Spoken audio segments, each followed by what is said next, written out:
Hello, everybody. Welcome back to episode 2 of the Menasa podcast series. Today, I'm happy to introduce our guest, Qasim Salam from Remote Base. He's the CEO and founder of Remote Base. Qasim, welcome to the show. Thank you so much, Farooq, and thank you so much for having me. I'm really excited for this podcast.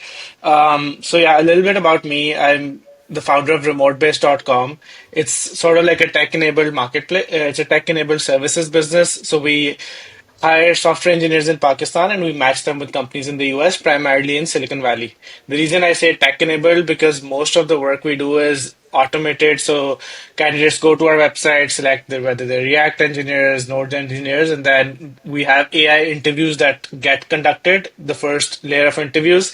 Then those candidates get screened, and then we match them with companies. So we've kind of automated a lot of the work that a typical traditional services business does. That's why I call it tech enabled. And then recently we also launched Remote Base Ventures.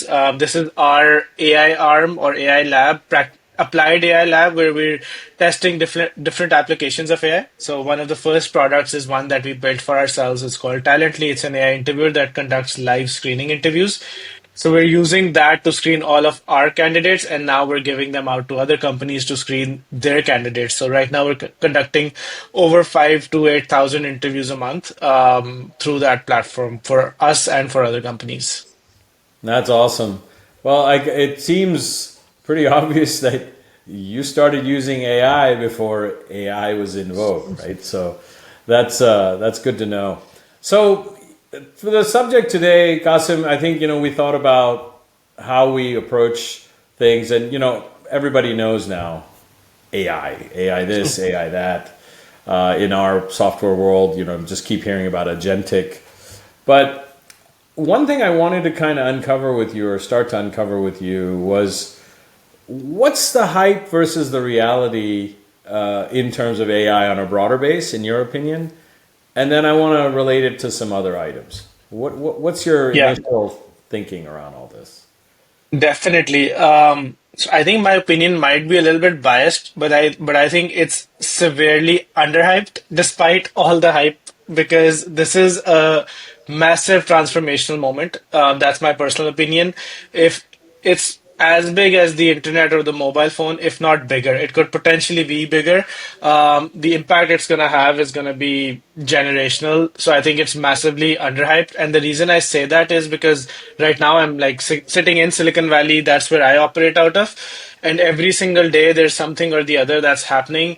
And every day it's like, oh wow, this was never possible, and this keeps happening like almost every single day. But the reason I still say it's underhyped is because I don't see that in other places. I don't see that like from Pakistan, from my engineers. I don't see that happening in other countries that we work with. So at a broader level, I think it's severely, severely underhyped. And even in Silicon Valley, I think, this is like a once in a lifetime thing that's going to happen. And I'm really, really excited about it, but it's also a little bit scary. Understandable. So, okay, so you've shared an experience, right? You said, "Hey, this is underhyped," right? Now, there must have been things you've put your hands into or put your hands around. So, give me an example of something you've done where you've just seen this, oh wow, this epiphany of what's happening with AI. So I don't need to go very far. This happened yesterday. That's why I'm saying every single day is like something comes out. So there's a company called Blitzzy, Blitzzy. I have no relation to them. They launched their AI software services business or AI dev shop, and you give it what you want to build. It could be anything, and it writes over 300,000 lines of code within 8 hours, completes 80% of the entire product, and for the remaining Wow. 20%, it drafts an entire document telling you how to complete the remaining 20% using your own engineers because it can't do the 100% of it. That's yesterday. That's not a week ago. That's not 2 weeks ago. That's not a month ago.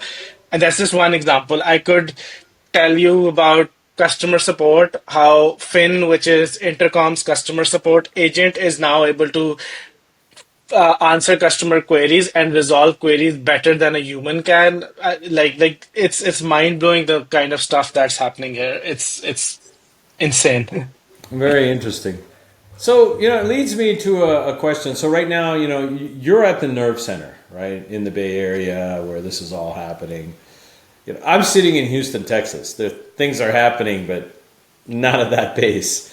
What do you see happening in terms of just the uptake and, where do you see, what are those first, I know the first line, I'm seeing that constantly is like, oh, we got to put the AI engine in front of people because it's easier to do customer service and things like that. But what do you see as like let's just look 12 months out. What do you see?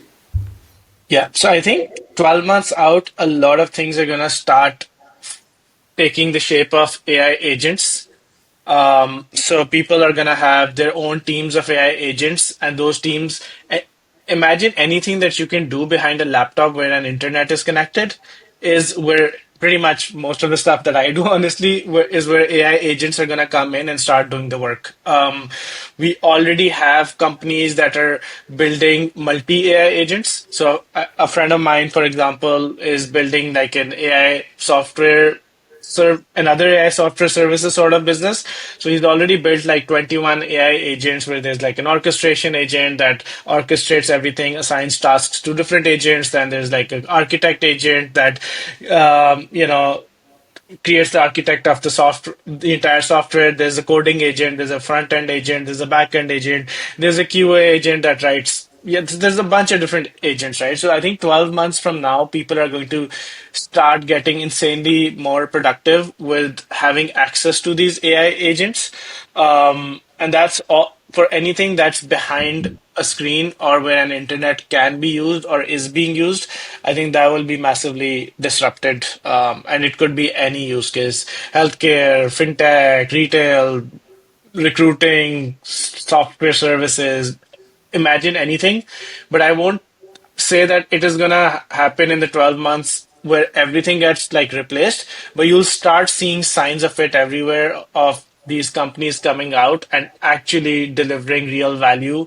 That's gonna definitely happen in the next 12 months. Interesting. So, obviously, we're seeing this. You've got your hands in the pie. You're seeing things moving and that change coming. And now down to the crux of it, right? And why we're here, right? And part of that is, what's the premise in Pakistan right now? Because I think, we hear about this here. I was there recently, didn't hear too much about it. But what are your thoughts? What's happening in Pakistan based on what you see and know? Yeah. So I think there are a couple of things. There's a massive short-term opportunity, but then there's also a massive long-term impact. So the short-term opportunity right now is that for enterprise customers, outside the Bay Area or Silicon Valley, they don't know how to leverage AI. They don't know what Gen AI is. They don't know the use cases. Thanks to you, we've been speaking to a couple of big companies, and their thoughts are like companies are coming to them, like these large consultancy businesses, and telling them, okay, how do we even use them in our organization? So I think that's a massive opportunity where, services companies can leverage that opportunity and help these giant organizations, whether they're in healthcare, insurance, or whatever sort of organizations, oil, energy, etc. And build Gen AI applications for them, because if these services don't build them, it's going to be hard for them to find out or figure all of this out on their own, because it's moving at such a breakneck speed that it's very hard to catch up. It's hard for us to catch up because everything, something new happens. So I think that's the short term opportunity in the next 2 to 4 years. In the long term opportunity, I feel like there's going to be massive disruption, because anything that's like building login pages and building like any sort of your traditional SaaS business is, you don't need people anymore. So you don't need services businesses to offer their services to somebody that's sitting in Silicon Valley and doesn't have the time or the bandwidth to create a login page because that person's working on 10 other things which are more important. Yeah, AI can do that. And there's no way that long-term services businesses are not going to be impacted. We're already seeing it in even in Silicon Valley. So if you look at all these big tech companies, whether it's Facebook, Google, etc., these companies are growing. These companies' market caps are growing year on year. But if you look at how many people they employed 2 years ago to today, it's flat. They're not employing more people. They're actually starting to lay off people and using the same amount of people, and still they're continuing to grow, which shows that a lot of AI has already taken roots into these organizations. They're one of the first adopters. Mark Zuckerberg has said, I think either end of 2025 or 2026, most of the software development at Facebook will be done by AI. So a lot of disruption, but there is some opportunity as well. So the short answer is in Pakistan, if so, the reason I keep talking about services businesses because there are no big product businesses in Pakistan. So Pakistan is primarily tech in Pakistan is synonymous with services businesses. So for services businesses, if you're not leveraging AI yourself or if you're not working on Gen AI, you're in trouble. That's my personal opinion. No, it's I see that, and the biggest one of the thoughts that I have, and because we have X number of companies in Pakistan and doing this very, in a lot of cases, the baseline work, right? Not super sophisticated or great. We have that too, but at a smaller scale. What is the lands? What should people be doing to prepare for the change in the landscape, right? So what do you think that should be or look like?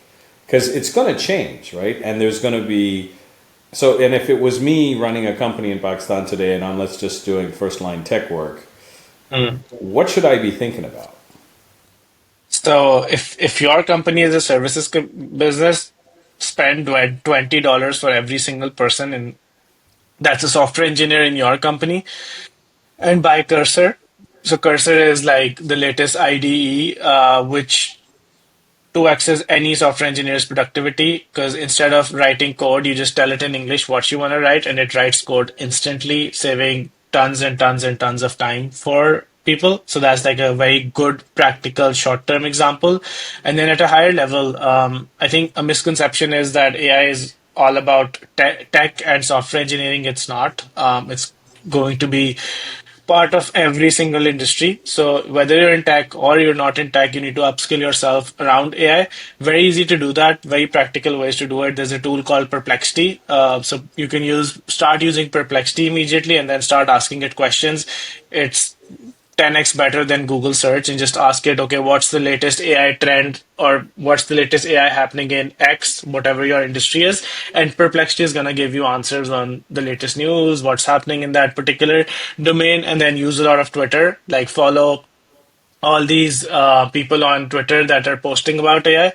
They keep posting all these latest tools and that are happening. And then maybe one example, if you want to even be one step ahead of everything that's happening today, is look at the recent YC batch. So Y Combinator is the most successful accelerator in the world. So anything that's happening at YC today, and this is what has been true for the last 10 plus years or 20 years, everything that's happening today at YC is going to happen in 4 years to the rest of the world. So just open their batch. It's like 80-90% AI companies and see what they're doing. Very early stages, but it will give you a clear direction where the world is going to move. Interesting. No, that's great, and that's some good advice for people. But my thinking is around like, look, there's so much push for growth in the IT export sector in Pakistan, right? But the problem is that if we're reducing our dependency on first line labor, cost effective labor to do that, what's the future for Pakistan? I mean, the AI engines could basically eliminate a lot of your first line inputs. What are your Yeah. thoughts there? Where do you see us, and what do you think how do you think that's going to impact us? Yeah, I agree with that. I think eventually, so there, like I said, there's a short-term opportunity, but longer term, it's not just Pakistan. It's like even in the US, people are worried about stuff that's going to happen. I don't say that AI is going to replace all jobs. I don't agree with that. But I think anyone that's not using AI will eventually be replaced. And then just in essence, if the productivity of every individual gets better or 2x's, that means that there is less, so there's less demand or there's like less demand for people because now people can do twice as much work. As far as Pakistan is concerned, you know, I think it's very far behind, but there is like this enterprise opportunity. But secondly, this is not tech related, but manufacturing AI is not going to replace tomorrow. Hardware always moves way slower than software. So anything and everything that has to do with hardware, the AI can improve a lot of the efficiency for these manufacturing companies. I have a few people in textile that I know. I have a friend that's working on automating a lot of, sorry, not automating, tracking a lot of manufacturing processes in fast fashion. So how the garment is coming in, where it's going, etc. So start introducing these efficiencies in manufacturing and building physical stuff because I think that's the stuff which won't be impacted as quickly, or at least maybe not in the 5, 6, 7 years as the your conventional tech related stuff. And then second thing, which I think is a big opportunity, which I've not spoken about, is the cost of building product. So the cost of building product has massively dropped. Everybody can build products. Right. Anyone can build products. Go to Lovable, which is another product. You just type something and it builds at least a small MVP version of it. Use Replit AI Mm. agent. So in Pakistan, a big problem was the lack of people's experience building big products that have scaled. So Pakistan is the sixth largest, country in the world, fifth largest country in the world by population. So I think Mm. a lot of people can now start building product by leveraging AI because the cost has gone down tremendously, and start selling to even people in Pakistan because the cost is now almost way lower than it was. So that's another opportunity that could be explored using AI, upskilling yourself, and then moving towards product tech services businesses that's doing conventional. What you just said. The question is, we talk about cheap labor. Can it be, if your labor can be cheaper than the token cost of GPT? Sure, but that's the only way to win, and it can never be cheaper because that's cents on the dollar. Well, so the thing is, my greater concern right now is, Pakistan is in a obviously a challenging economic state, right? And there's a lot of bets being made on tech export, really helping Pakistan. So where do you see that inflection for Pakistan, right? In terms of what's happening now. So maybe over the next couple of years, the exports continue to grow or whatever because there's still a lot of baseline work being done. But what next? And what should Pakistani tech companies be thinking about in terms of the future, if it were you? Yeah. So I think in the short term, like I said, big opportunity in enterprise and Gen AI. In the long term, even people in, it's not just Pakistan, around the world, people are talking about the impact this is going to have across the board. So, Yeah. so what's going to happen in the next 5 years, 10 years? I can, give you some sort of my predictions, but I feel like a lot of, like, we don't even know what's going to happen in Silicon Valley, or we don't know what's going to happen across the US or across all these other countries.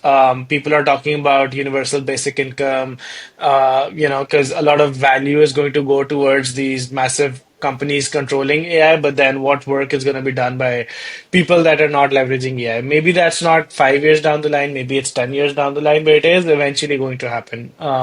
So a lot of things are going to change. So I don't have a really good answer for that in terms of tech companies, apart from the fact that look at today, generate as much value as you can, increase your tech exports by helping these larger enterprises come into the world of AI, and be the facilitator for organizations across the world, shifting them from their traditional businesses into AI based businesses or AI powered businesses. I think that's a massive opportunity.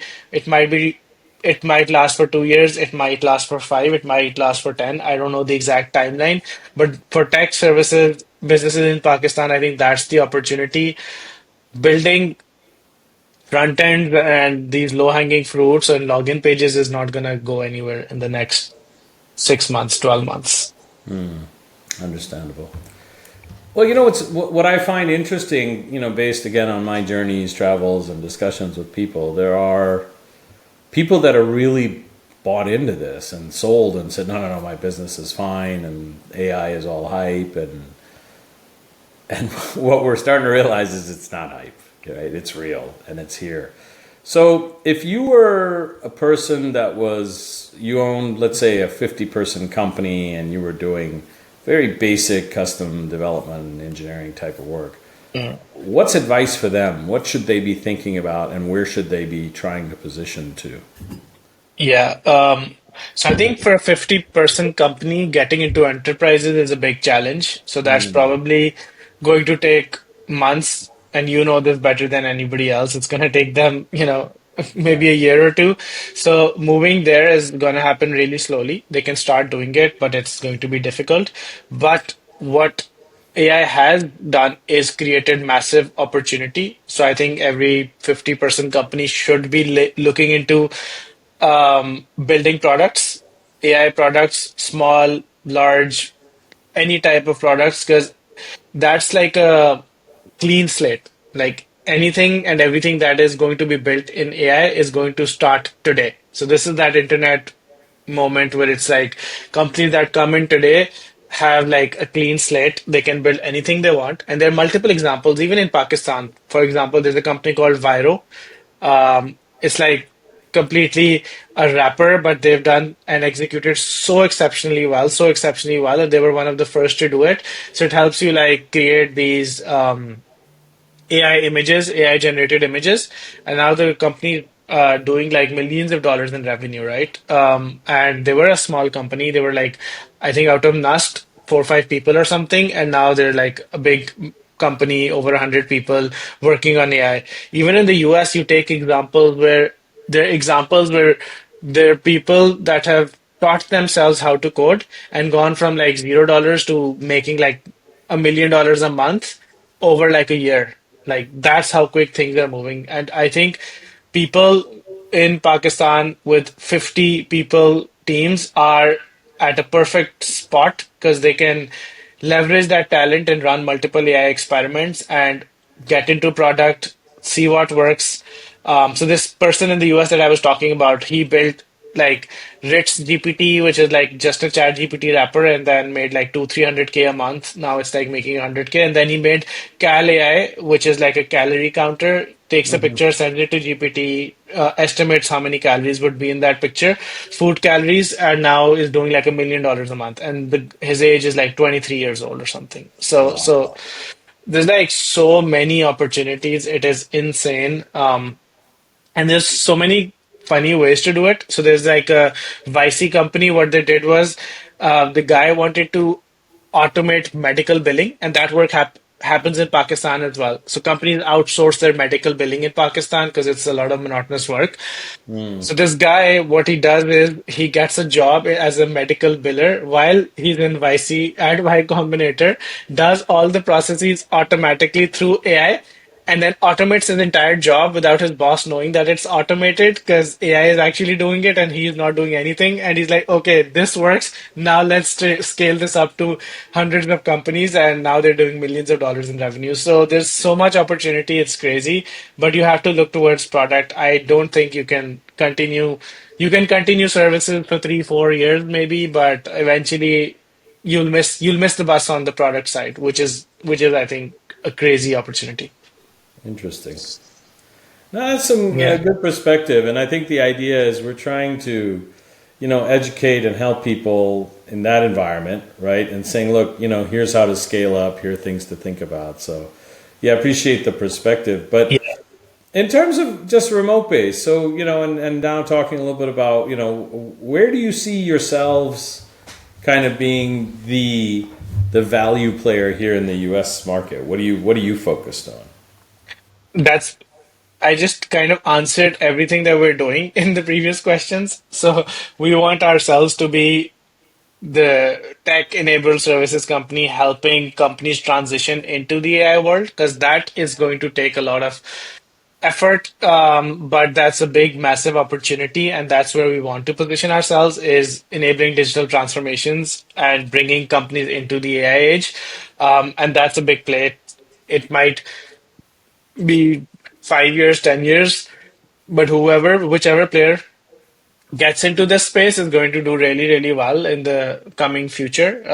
So that's one. And then number two, like I said, we've done remote-based ventures, which is a AI applied lab experimenting with multiple AI products, starting off with Talently. So that's our product bets. So everything that I've been saying is kind of what we've been implementing internally. But I'd love to hear from you as well. What have you been seeing in Houston with all these large enterprises? Are they aware of AI, or do you think what I'm saying makes sense in helping them move into the AI age? Based on your question, Qasim, what we're seeing in terms of the energy industry tends to be a little more slower in terms of uptake and adoption. But what we're definitely seeing is areas where value addition from AI can help reduce, obviously, expense around human capital and improve process, improve outputs, and things like that. So it's definitely coming, and you're seeing a lot of the bigger companies tinkering and playing on their own. And in some cases, they are now starting to reach out and talk to people. But I think the whole rush comes a little slower here. So I think over the next 12 to 18 months, we're going to start to see the uptick that you're seeing in the valley, because the valley is the nerve center. But there is definitely an interest. The other thing we're seeing is some of the larger integrators, as you've been exposed to also, are really scrambling now to figure this out, right? It's like, okay, hey, how do we do this? Now they bring maybe some process and industry capability to the table, but the drill down on how to make this work, they're not there yet. Yeah. I agree 100%. And I think we can, that's where Menasa comes in and helps these services, businesses get in touch with the larger enterprises to be able to help them figure AI out. And I think that's the main opportunity. And if Pakistan needs to expand its exports and wants to be a player among all this AI hype, that's a clear window. It's harder to get into enterprises. It takes longer to get into enterprises, but it is definitely an opportunity that is going to last. I don't know about the timelines. It could be 5 years, 10 years, 2 years. I don't know, but it's definitely there and there to grab, like there for grabs. No doubt. So I liken this, and it's probably you're gonna chuckle because you were probably a very young child when this happened, but the dot-com boom, right? And what how that kind of shifted everything on its ear. It did this, and then it blew apart, and then the dust settled, and then all of a sudden things started moving in that direction. So my sense is with AI, there will be some capability and component of that, right? I think there's going to be a mad rush to it. But what I do see for companies, smaller companies who are nimble, that if they really embrace and focus on this and they insert themselves correctly in the services environment, particularly these being the backups behind the larger players, then they're going to be able to grow a footprint pretty fast, right? And Yeah. then there's the two evolutions. The evolution is you grow into the massive services provider within that space, or guess what? You come up with a fantastic product idea and you pursue that. But I do Yeah. see that as an opportunity for companies in Pakistan for those who are ready to embrace that. 100%. I think so. The reason I keep saying that AI is going to be um, massively disruptive for services company is because we as a country need to come out of the mindset of cheap labor. Are you providing cheap labor or are you creating value? You can't do both. So if you are creating value, then the cost and the amount you can make is way, way higher. Because what you're doing is essentially you're the cheapest labor there is. Because if you go to a company and you say, okay, you're spending $10 million doing X or Y, because of us, you'll spend $2 million less. It doesn't matter, and you pay us $1 million, they'll happily do that because you're creating value, and that value is greater than is less than, so the value is greater than what they're spending right now. So that's what I think. Like, stop thinking of ourselves as, okay, if companies need to hire somebody for $100,000 a year, I can give that company somebody for $30,000 a year, and the company saves $70,000 a year. No, because you now have another competitor, and that's $7 a year, which is GPT APIs. So you can't compete with that. No doubt. Yeah. But if you think about creating value and going into companies and helping them transition into this AI world, you can make more money and you can like expand exports of Pakistan and help the company that you're helping. So it's a win-win for everybody. No doubt. Well, Qasim, this has been a great conversation. I really appreciate you taking out the time to join me and share some thoughts. Um, really, and really enjoy working with you too, because I always learn something new. I walk away with something, and that's the best part. Yeah, same here. Thank you so much for helping us and then also really helping the entire ecosystem. Because I think one thing that's missing in Pakistan is that bridge between Pakistan and the US. We have larger organizations like systems and, Confis, Ubisofts of the world that have presence in the US and are able to get business. And then for the smaller organizations that don't have that footprint in the US, there is no option. And they are going to be that cheap labor for these other organizations, and that's going to be the value prop. So you coming in helps change that because you can then introduce them to, more enterprises, and that could be really, really helpful for companies in Pakistan.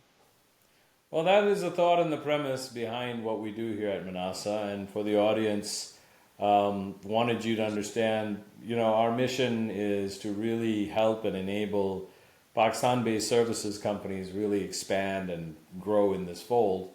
As we know, our neighbors have done a phenomenal job, and I think there's enough meat on the bone for all of us. So thank you very much for joining us today, and we look forward to seeing you in our next episode.